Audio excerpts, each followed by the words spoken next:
Well, Steve made it here with this Freightliner. This is a 2019 122 SD. How was the trip, Steve? Yeah, good. So he'll get it offloaded from the trailer. He had a tractor that he had to drop earlier this morning, I think, or last night. Then he had like a manure agitation pump or something on there as well for somebody else. And he has made his way here. So we'll get this offloaded and we'll take a look at it, see how it is, and we'll get him on his way.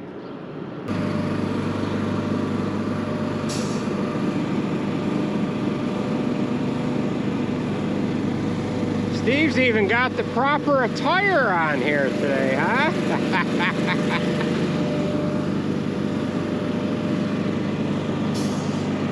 Gotta make a good impression. There you go. He had a tractor on here as well. Would you unload that last night or this morning? This morning over the Morning, yeah. You had to take the truck off? I had a 600 horsepower down there engine up here for Newton? Yeah, yeah. He wanted your number, I give it to him.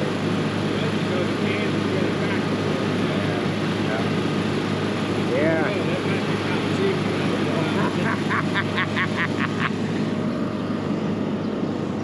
All right, so he'll get his tractor out of the way, and yeah, truck's just airing up now. Looks like it's got a mount on here for another fender that we could get on there, I guess. We have to put a wet line on this, and I haven't figured if I wanted to put the tank up on the frame or if I wanted to put one on the frame rail. There really isn't enough room on the frame rail here, but we'll see.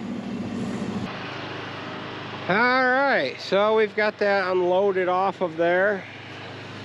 Now, this is an ultra shift. It's a 13-speed ultra shift. And the shifter is right up on the column here. You just press a button, put it down into D. I've got to learn a little bit about this. There is a paddle here for auto and manual. Had I had known that, maybe I wouldn't have been so jumpy getting it off the trailer. But it is very nice and clean inside. They did a nice job getting this cleaned up. They did polish up the aluminum on it.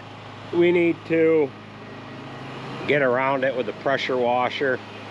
It's just got some debris on it from coming in from Iowa. Double frame, got full lock and rears, 46,000 pound front end and a 14.6 front end. It has a DD16 in it, and it should serve us well. Looks like the bumper's got a little bit of a knocker in it, but that's all right.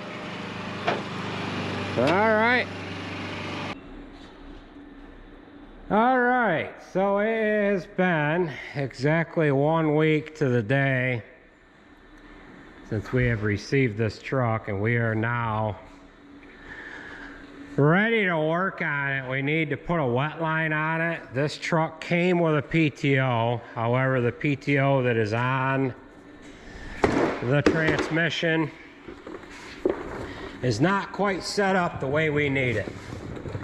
This has, I don't know, it's probably 1.25 inch shaft coming out of it.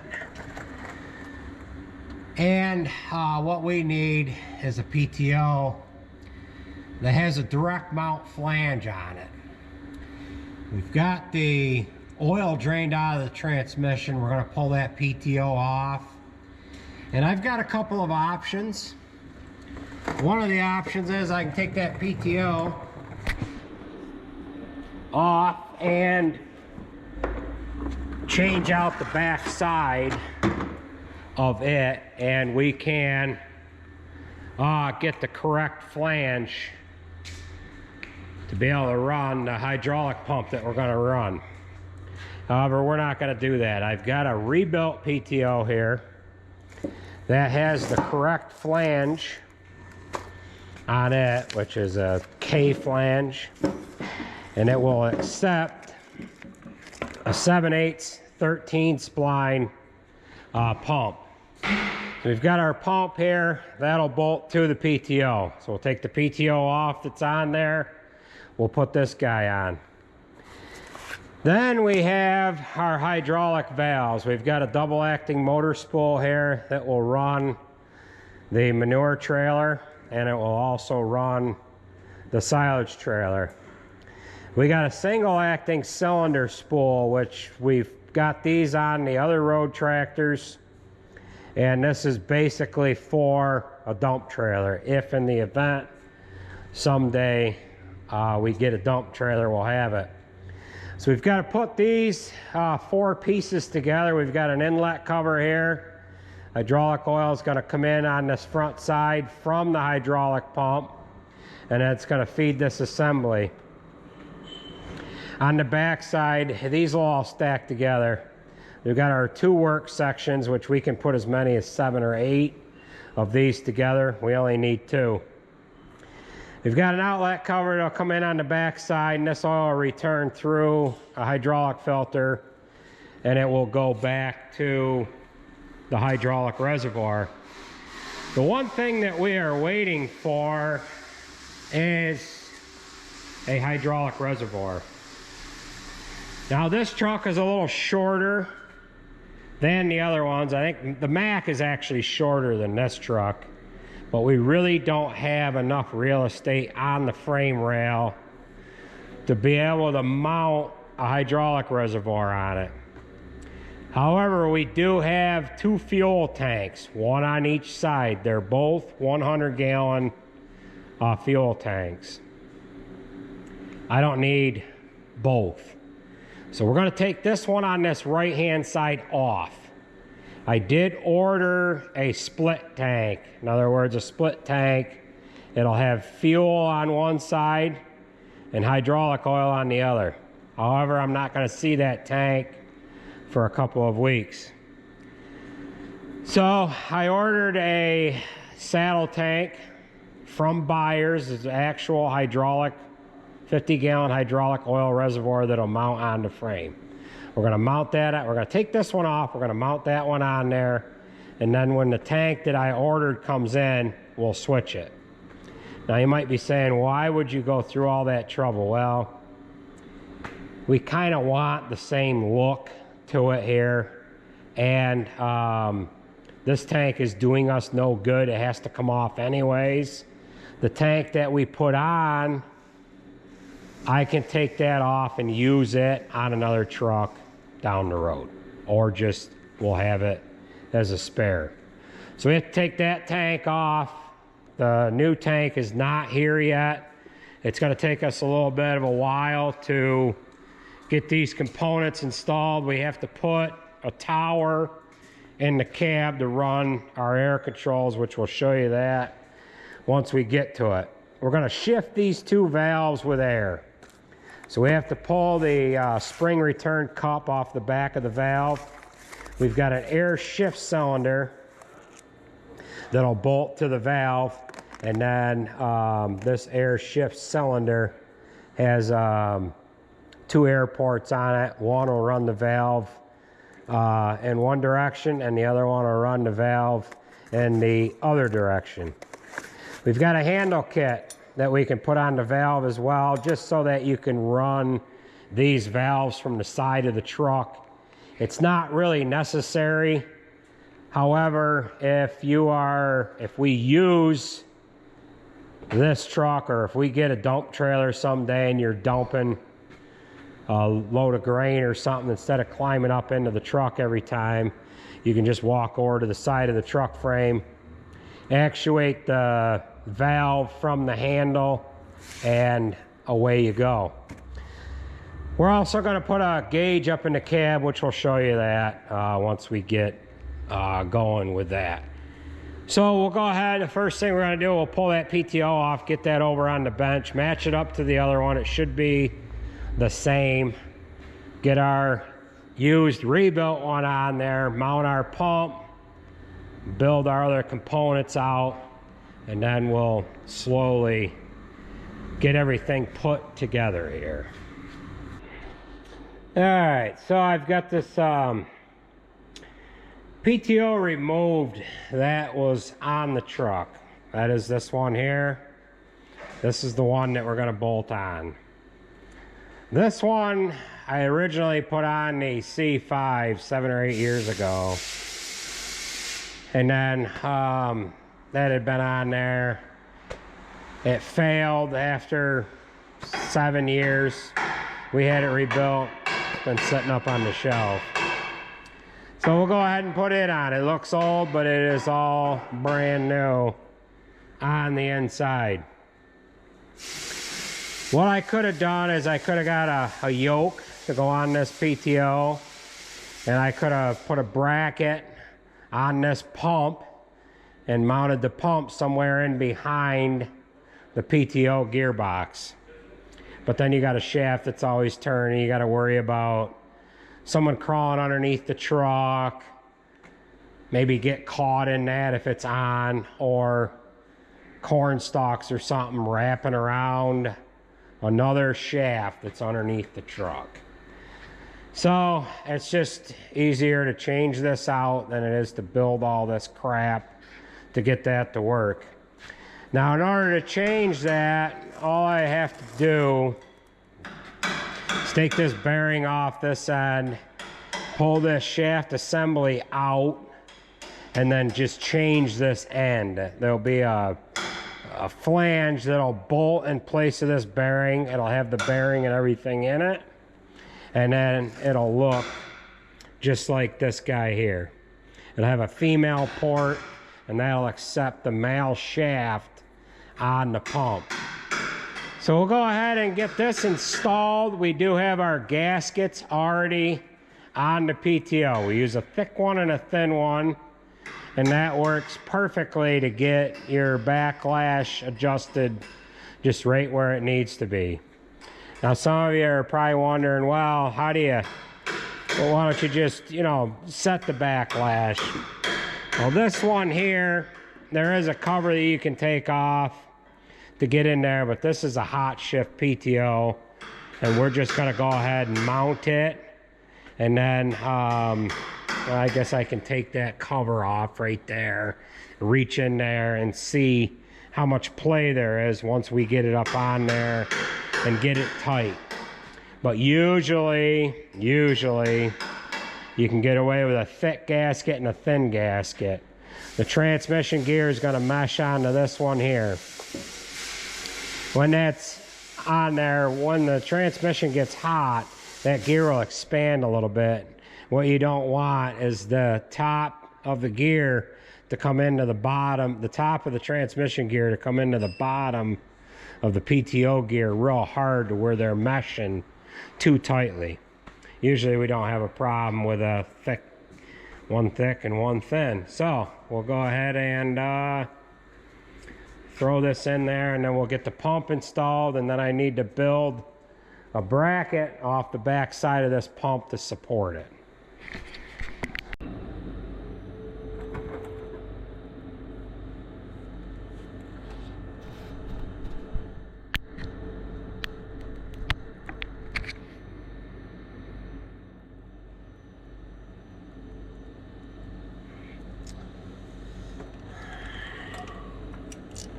Alright, we've got this PTO mounted into place. The 8 bolts are tight. What there is a little inspection cover alongside this PTO. And what this is going to allow us to do, usually you can go in through the shift cover.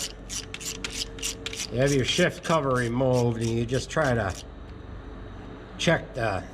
rotate the main drive gear that comes up against the gear in the transmission to check the actual backlash. You want there to be a little bit of free play. Therefore, there's enough room to allow for the expansion or the gears getting a little larger.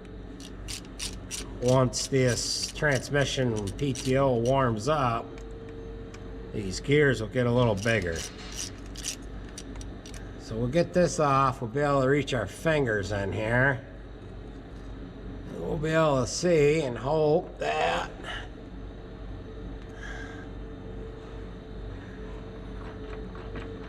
alright, so I can wiggle that gear back and forth, and I am satisfied with the amount of play that there is running between each gear. So we'll just go ahead and bolt this right back on. I was fairly confident that we were okay anyways, but if you ever had an issue where the gears were too tight, you could blow the bearings out of the PTO, and then you can actually have a transmission fail from that. So we'll get these tight, and then what we're going to do is get oil in this transmission. We're going to run it, make sure the PTO sounds okay, and then we will set the hydraulic pump on there. And then once we get the hydraulic pump on, we do have to build a bracket that's going to hold and carry the weight of that pump, just kind of a support bracket. So we'll get that on there, and then we can start working in the cab to get our air controls set up, and then we'll get our valve assembly mounted to the side of the or on top of the frame.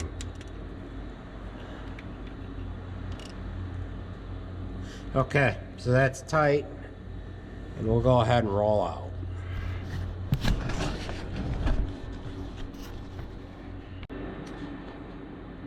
All right, so we have our PTO installed. We've got oil into the transmission. We're gonna go ahead and start this up, let it air up, and then we can go ahead and fire that PTO.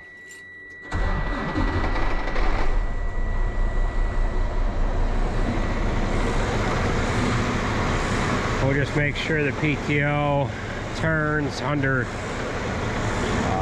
the power of the transmission. Make sure it doesn't have any funky noises. Of course, if it's going to have any noises, it's going to have them right now because it's actually turning with the transmission running. So we'll let that air up, then that air shift clutch will work. I've got this cover on the old PTO. We'll get this tightened up, and then we'll have air in that truck by then, and we can roll in underneath it and make sure the PTO's turning the way it's supposed to, and then we can get that pump on there. Alright, so we got enough air pressure, so we'll go ahead and Gauge the PTO. Crawl in underneath here. Make sure the PTO is turning.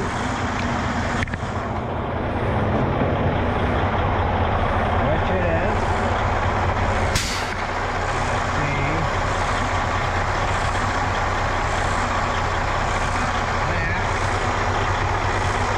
That guy is turning. So we do need to get an indicator light to put on the dash. Actually, we're probably going to put it in the console that we end up mounting in between the seats here. So turn that off. Turn that off, and now we can mount our hydraulic pump, which is this red guy right here. So we're going to get some anti-seize on there, get the pump on, and get it bolted into place. Well, we've got our hydraulic pump on.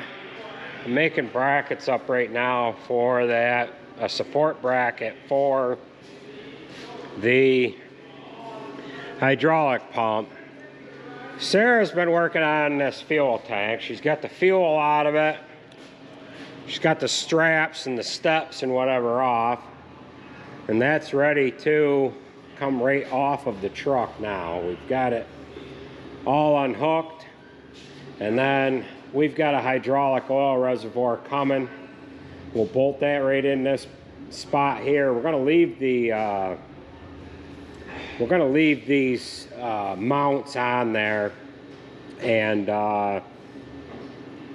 they'll be there for when the new tank comes that I have ordered that is a split tank.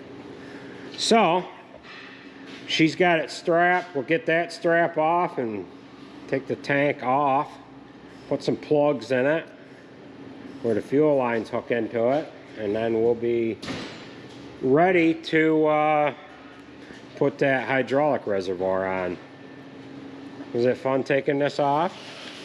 Yeah? All right.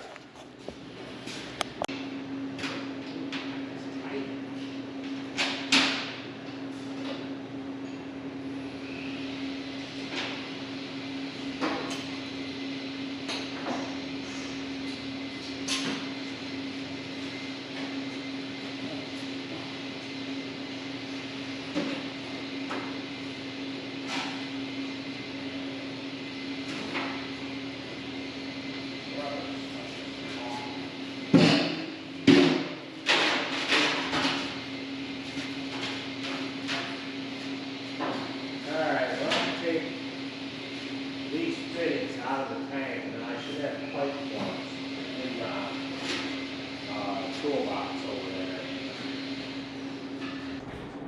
there. Alright, so we just went down a little bit of a rabbit hole here a little while ago. We ended up pouring the fuel from that tank on the right hand side into the tank on this left hand side. When I took the cap off this side, this little anti-siphon device was punched down into the tank. So I said, well, I don't like that. The way it was hanging down in there, you kind of had to leave the cap half up in the air to get the fuel nozzle in there. So we went to trying to rip it out.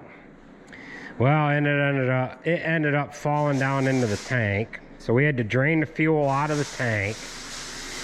And just so that we could see where this actually ended up to, we drove a bar down into it, pulled it up upside down out of the tank with a welding rod, and then we forced it out of the tank. So some numbskull punched this down into the tank to do whatever. They didn't understand how it worked. There must be a couple of tabs that keep it from pulling back out that you gotta kind of release all at the same time. So we've got our bracket made up, we've got paint on that.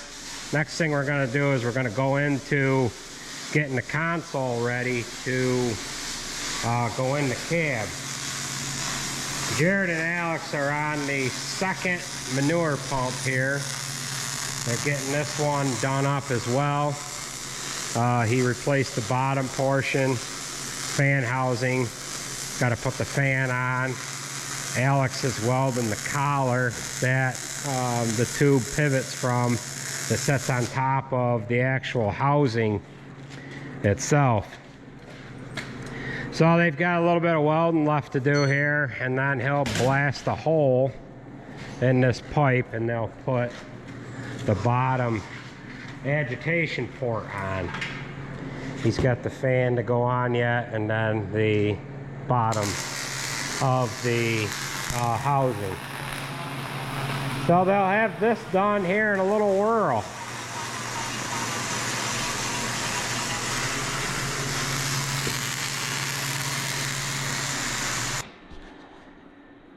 All right, so I think we are about as far as we can go here.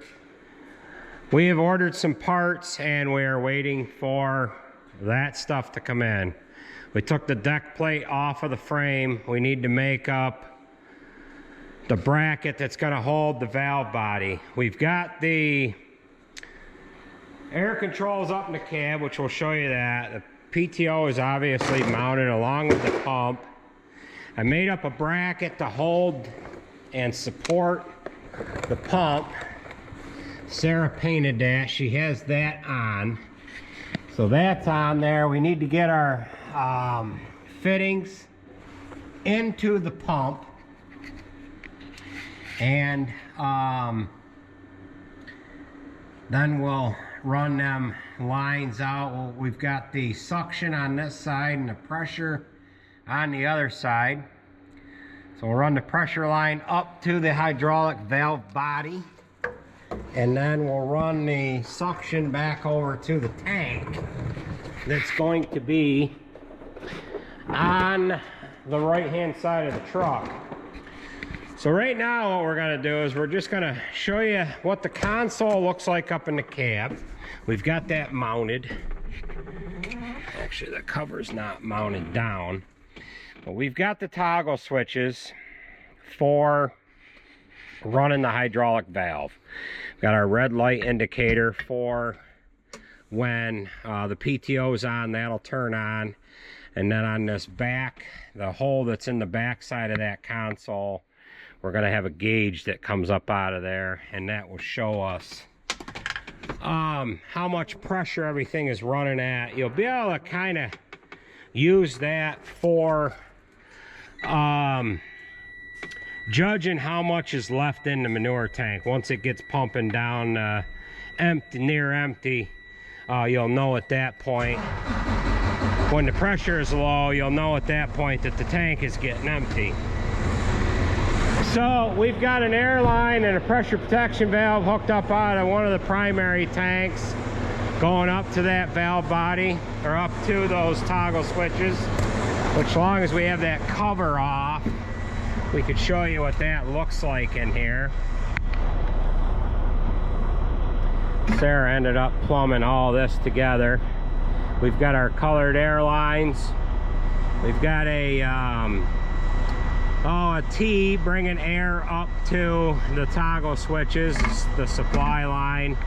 And then we've got our wires going over into this light itself. We need to get the screws into that, but we're not going to monkey with that until we get the hydraulic line in there that runs from the valve body up to that gauge assembly. So what we're going to do is we're going to let this air up, then we're going to turn that PTO on, make sure our light turns on, then we're going to close out of this video. I haven't figured out what I'm going to do with that tank yet. Jared seems to think he needs a tank for the Mac. It'll probably just end up going upstairs on the shelf. I think we talked about this guy that was down in the tank that we ripped out. That was a wild goose chase, wasn't it? Couple hours screwing around with that. You just loved it, didn't you? Yeah. And then we've got our valve bodies to put together. We've got a mess of stuff on the bench here. See what that's got for air pressure. Maybe you can turn the PTO on. We'll need at least 90. Do you know where the PTO is at? That switch is right on the right hand side. It's right there. Black switch right on the, right there. It's right there. How much air do you have? Not 90. Not 90? Well, turn it on, see if it goes.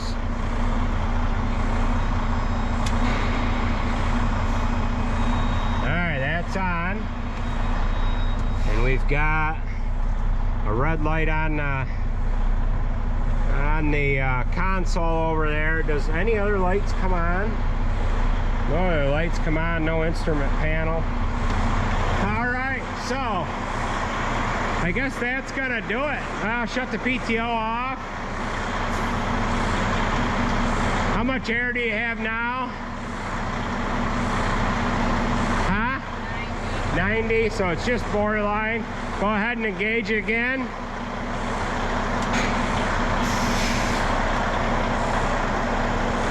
Yeah, all right. So, sounds like we got an air leak up in the cab. I don't know what she's got going on. One of them toggles on. We'll jump up in here. I think she might have a airline that popped out is all.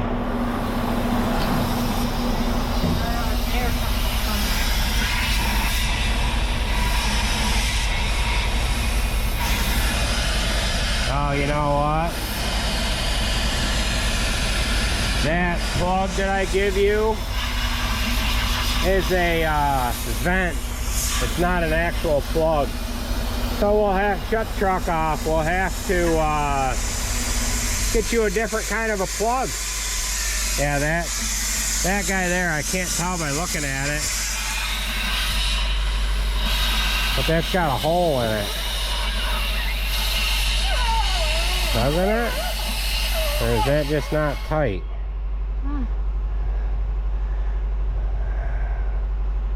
It might just not be tight. No. No, that damn plug. Yeah, it's a vent style. Yeah. Alright, we're gonna have to find another plug for that. Well, we've got our air leak fixed. We ended up taking that little branch T thing out. We put just a standard T in. And we might as well go for a little ride. This is Sarah's maiden voyage here, and this is the first time you guys have actually ridden along as well. So on this truck, this is a 13-speed ultra shift. And it's got this truck has a DD16 in it. It's geared a little higher than what we would like, but on this particular truck it is an auto shift, ultra shift, which is an auto shift, and the shifter is right up on the shift column here, and then she just selected drive. And if she's in auto mode now, so I can't tell what gear is it in. 4. Good. And it is going up through the gears now. And then if she wanted to go to manual mode, go ahead and hit manual mode. So now it's going to stay in whatever gear she is in. What gear are you in? 7. 7th gear. Alright, now if you want to shift up, just bump up on the shifting lever. There's 8th, 9th, and now shift down. And if you want to stay in any particular gear, as long as you don't stop, you can just stay in this gear and go, providing you can get up a hill, providing you're geared right to go up a hill if you're pulling a load, or what have you. So we're going to come into the intersection down here, and you're just going to stay in this gear. You're going to coast up. We don't have a trailer on. You're just gonna coast up and you'll see what it does when you get to the intersection. So we are at Route 20 and Amber Road right now, and then you're gonna go left. What gear is it in? 8. So it stayed right in 8th gear. And as soon as she stops, what the truck will do is it will shift down and it will automatically start. You're gonna go left. Go into auto mode. Switch to auto mode. Okay, you're in auto now. All right, you can go ahead. Right now, she went back to auto mode now. She wouldn't have had to. She could have just stayed in manual. Just push right, hammer down, just hold it right to the floor. So she's got the pedal right to the floor and the truck is upshifting itself. It probably skipped a couple gears. It skipped a couple. Yeah. It will shift according to what kind of a load is put on the truck. And then if she had her Jake brake, where is the Jake brake switch? Okay, so the Jake brake is on, and if she just lets off on the pedal, is it shifted down? Watch, you got a guy turning. Is it? It's in 12. Yeah. Now shift down to 10. Then went down to 10th. It did it all on its own, and then back on the pedal again. So this is basically the same transmission, same type of transmission that's in the Peterbilt. The Peterbilt has an 18-speed Ultra Shift. That truck has a 13-liter 8-car engine. It's not, it doesn't have a lot, it doesn't have as much horsepower as this truck does. The one thing that we were looking for is something that was geared a little lower than what this truck is geared at. We'd like to be in the neighborhood of like 456 gears or even up into the 500s. This is 391s. This is basically set up to run on the highway. I think this truck tops out at like 80, 85 miles an hour. That's a lot faster than we need it to top out at. But I just drove it around the block here the other day. This is actually a longer journey than what we've been on. Should I turn here? Yeah, if you want to. And it is shifting down, of course, on its own.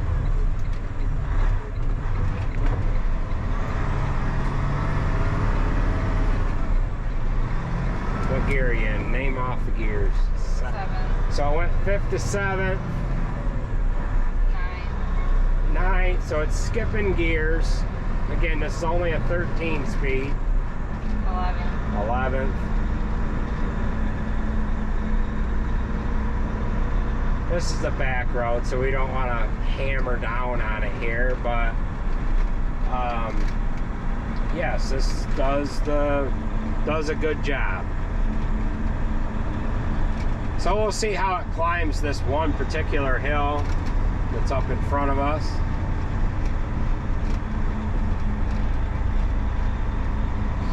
All right, right when you get to the bottom of the hill, just hammer down on it. Then 11th gear. It shifted up because we don't have a load on. What I was hoping that it would do is I was hoping that it would lug it down enough that it would shift it down. We're just kind of going the long way around the block.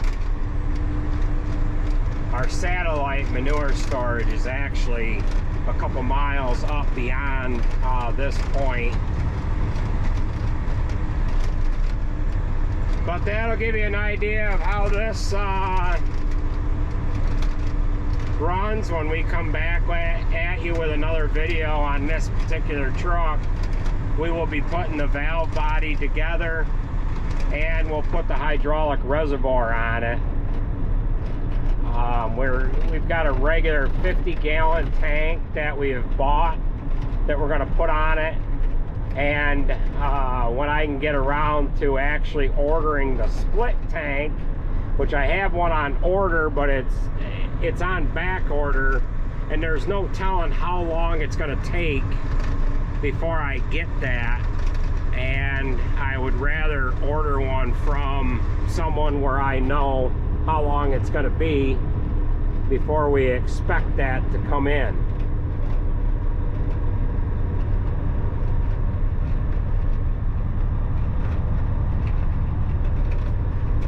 So I guess this will do it for this one, right? What do you think so far? A little different. Yeah. Now, you haven't only driven it 6 miles, but what are your thoughts as far as the Allison automatic? What do you think you'd like better? I kind of like this better. You kind of like this better. A little more of a selection of gears. Still got the automatic function.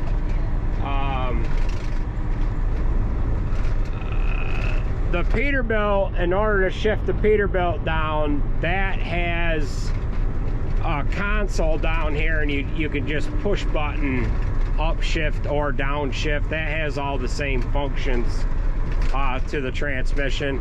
This is a little nicer up here on the column, though. You know, you're not too far from the steering wheel.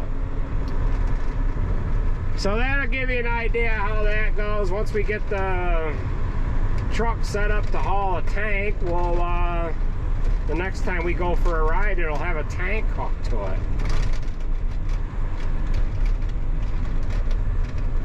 Our satellite storage is right over there. We'll stay on here. We'll go around the satellite storage. We'll show you how that looks, and then we'll close out of this video.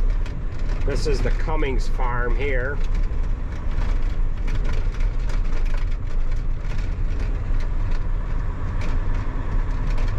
Boy, it's got its true name, Freight Shaker. The doors are shaking and everything here, huh?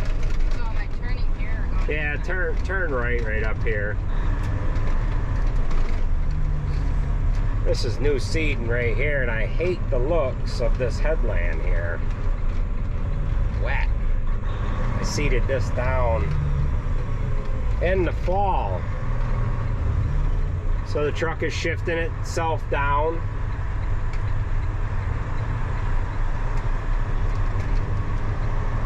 Drives just like a car.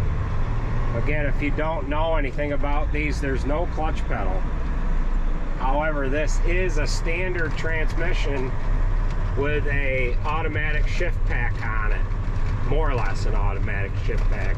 It's an automatic shifting clutch.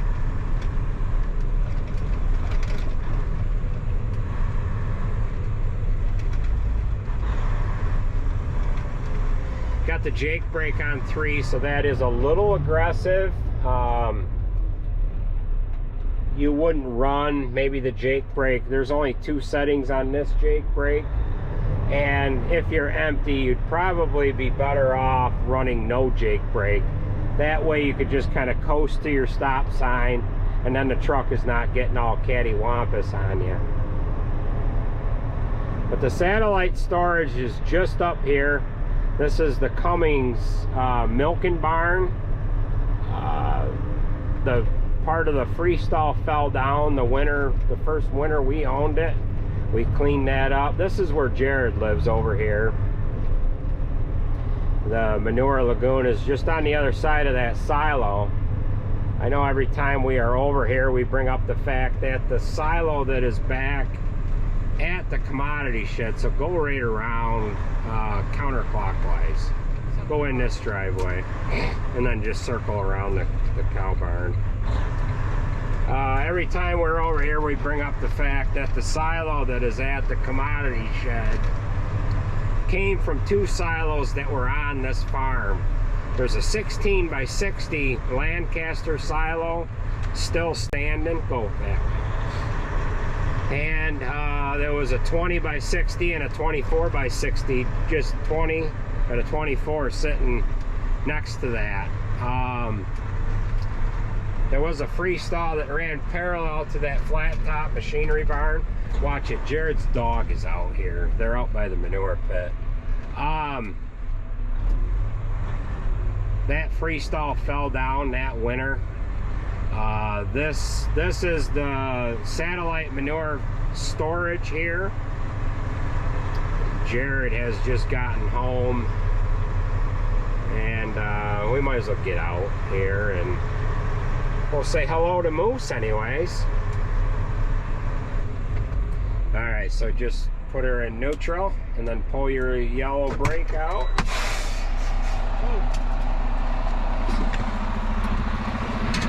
Oh, easy dog. What do you say there, buddy? Huh? What do you say? So this is a 3 million gallon structure here. And this spot is where we put the manure pump in. We were going to put something along the bottom of that and fill it with concrete, but we never did.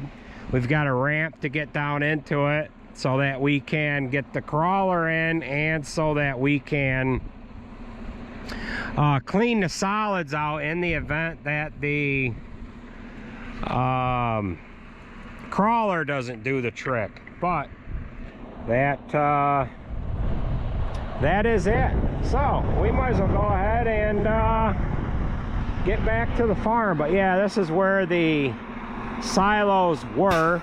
There was the 20-footer was right here, and the 24-footer was right there. So with that being said, folks, that is gonna do it for this video, and we will catch it the next one. See if we can get home without breaking down, right?